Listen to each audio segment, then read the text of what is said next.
And then she went to work on my relatives who also have diseases, you know. She came again, come on, you translate. So I moved next to mother to translate.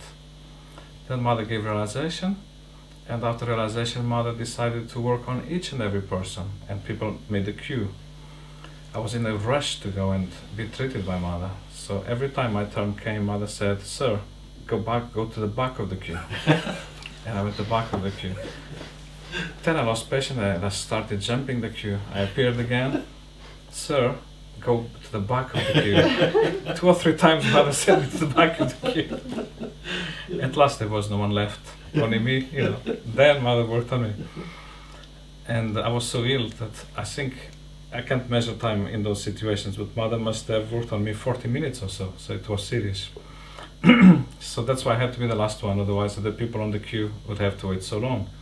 So at the end of those 40 minutes, suddenly, without telling me, Shri Mataji did this, a neck crick, you know, yes. and boom, and twisted my neck to one side and boom, big noise in the spine. That was incredible.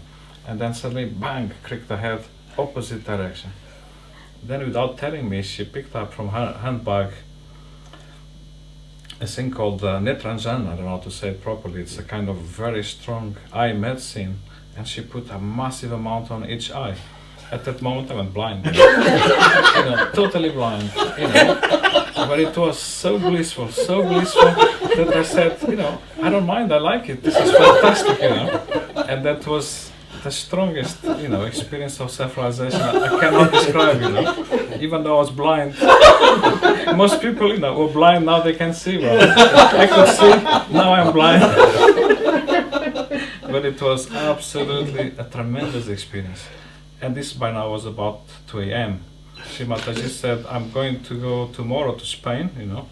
So if you want to see me very, very first thing in the morning before I go to take the flight, you can come and see me." I said, "Fine, I'll come, of course." It was already 2 a.m., you know. "What time shall I come? Shri Mataji said, very early, you know, early morning, please come and I'll see you before going." I said, "Yes, early, but exactly what hour?" She says, "Well, early, just come early." I said, "Yes, I understand, but exactly what hour, please?" And Shri Mataji would tell me the exact hour to come, like an appointment, you know. I thought, this is very strange. So I said, "Well, you see, I don't want to come so early to wake you up or disturb you, you know. What time do you get up?" I asked mother. Mother said, "I get up at 4 a.m. "So when shall I come? After you get up?" "Yes." So I said, "That means 4 a.m., isn't it?" "Yes."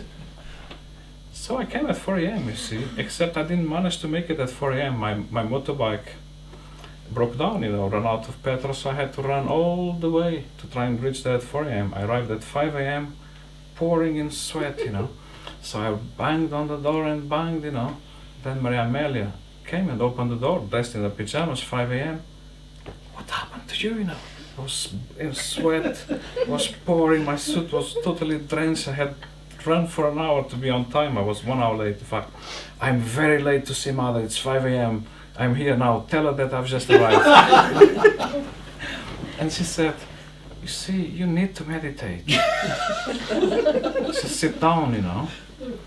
And okay, so how do I meditate? Very simple, you see that photograph there, you just look at it. I said, I was really offended. I came here to see the lady herself and you are giving me her photograph, you know.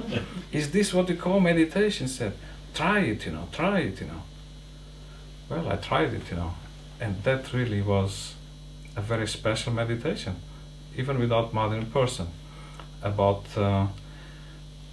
I must have stayed 1 hour in meditation, then I got up, I didn't know what to do, so I cooked mother breakfast. And I cooked all the wrong diet, of course, because Shri Mataji was on a special diet. Everything I cooked was wrong, you know. So Maria Amelia said, you know, "I'm sorry, but you better eat it." I said, "No way, give it to her and tell her this is a Portuguese breakfast. She might like it, you know." So Maria Amelia said, "All right, fair enough, you know." She took the breakfast to Maria Amelia, to Shri Mataji. And Shri Mataji ate the whole breakfast, the Portuguese breakfast, you know, even though it was not at all her diet, you know. So that was also a special moment. Then at last Shri Mataji met me, you know, and she said, "So now can you feel the vibrations?" Because I had been meditating. And I said no. So Shri Mataji, sitting from a distance of about 3 meters, she said, all right, what about now? Can you feel the vibrations? And she was throwing the vibrations at me. My God, that was like a cool breeze and a big wind, you know.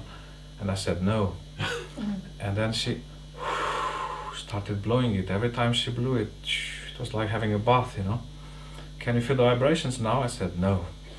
By then Maria Amelia was getting very irritated. Come on, what's wrong with you, you know? And Mother kept, all right, let's try again. She again blew the vibrations. Can you feel the vibrations? And I said no. Of course I was feeling it, and Mother said, I know you can feel it. And I said, it's not vibrating, you know. I'm waiting for it to actually vibrate and shake, you know. And I said, oh, I see, it's a translation problem. The word vibration in Portuguese, you know, you expect it to vibrate. You know.